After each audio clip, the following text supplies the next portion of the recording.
the biggest reasons for LGBTQ. That's one of the biggest reasons for LGBTQ. And I'm not against no homosexual or no lesbian. I love all African people, but I reserve the right to disagree with any lifestyle that threatens the survival of the traditional African family. LGBTQ is the new birth control pill. Why do I say that?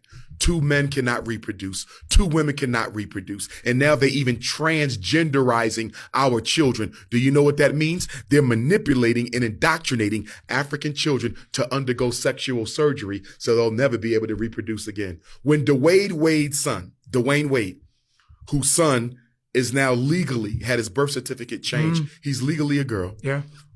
Hormone therapy. When he gets 30 years old and looks in the mirror and says, you know what?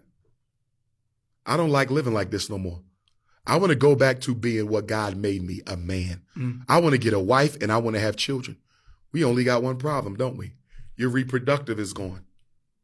We got another problem. Your testosteronic levels are gone. Your ability to produce healthy seed is gone. There is no going back. We are not looking at this LGBTQ thing the way we should be looking at it. It is birth control and racial extermination. Why you think Kamala Harris is traveling throughout Africa, trying to convince African countries to legalize gay marriage? Why does America care how Africa chooses to run its society? What do you care about marriage in Africa?